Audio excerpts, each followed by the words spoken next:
Hello, and welcome to another session of Stop, Look, Listen, and Learn.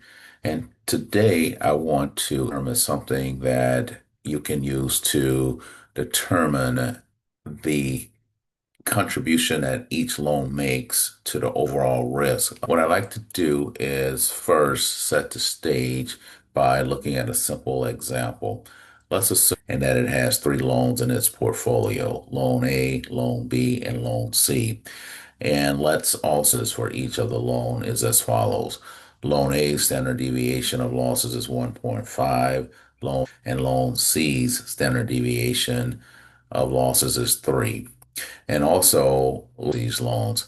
So as we can see from this correlation matrix here, loan A and loan B have a 0 point A and loan C. Also, there's no correlation between loan B and loan C. Here would be loans A and loan B. Now, what we're going to do initially is we're going to make use of the standard deviation of a portfolio. And that's a formula that you should be pretty familiar with and comfortable. And that formula is you take the variance of each of the assets, in this case would be each of the loans, and you add those together, and then you have the covariance terms. So in this case, two of the covariance terms, that is the covariance C and loan B and C, they would be zero. So those covariance terms will reduce to zero. And this term between loan A and loan B. And per the formula, we multiply between loan A and loan B times the standard deviation of loan A times the standard arithmetic and figure out what that number turns out to be. And then we take the square root of that number. And when we do that, our finding here is that the standard deviation of the 8.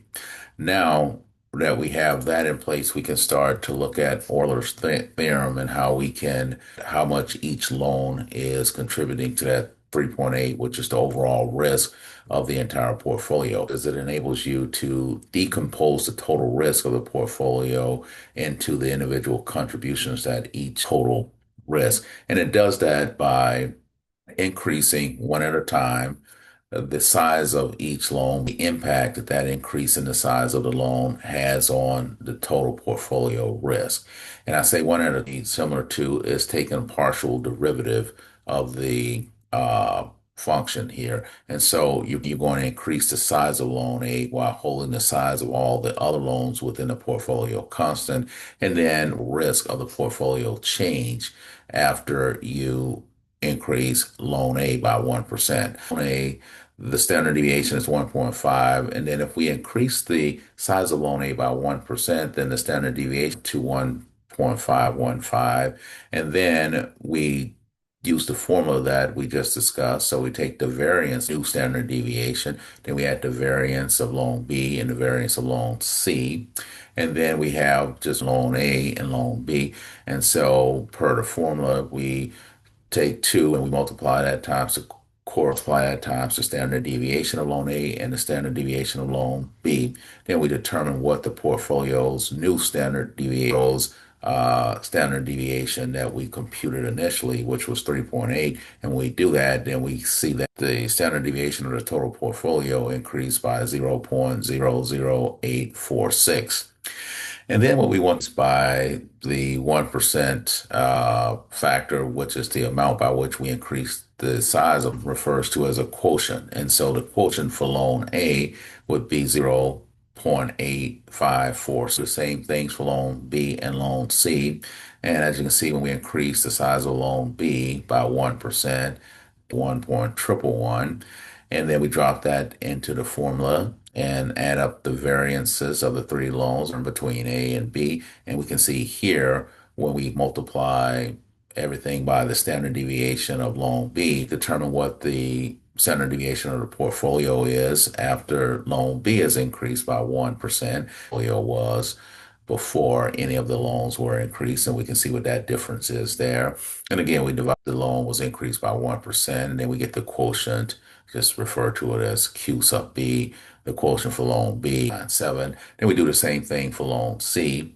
Now, so when we increase the size of loan C by 1% from 3 to 3.03, and then we drop that in there. Now you'll note that we have the new variance because there's no covariance uh, between loan C and loan A or loan C in that there's no covariance term for loan C. In other words, loan C is not correlated with any get the original covariance term that we got before. And then we determine what the standard deviations would be when we increase the size of loan C, and then we subtract from that the original portfolio, and we divide that difference by 1%, and we get the quotient for loan C. And then if you loans, which I have listed here, then you will get back to the total portfolio risk or standard deviation. So what you have done by going through this exercise is you have decomposed this 3.8%, which is component parts, which would be distributed amongst from a percentage standpoint by saying Loan A is contributing about 22.49 portfolio. Loan B is contributing about 15.27% to the total risk of the portfolio, 62.44% uh, of the total risk of the entire portfolio is to the Euler's theorem. So it can be computationally intense and low time. What I did was I just had the correlation between A and B and C equal to zero just to cut down on the amount of arithmetic that you would have to do. And I fully expect that if you got a pretty high likelihood that you will, that they'll give you something similar to this where you have just one covariant consideration when you're going through the arithmetic here. Well, hopefully you find if you do have any questions about anything we went over in this video, just drop them in the comment section and I'll do my best to get back. Please uh, recommend it to your colleagues and other people that you know who are preparing to subscribe to our channel. Thank you and best of luck in your preparations for the exam.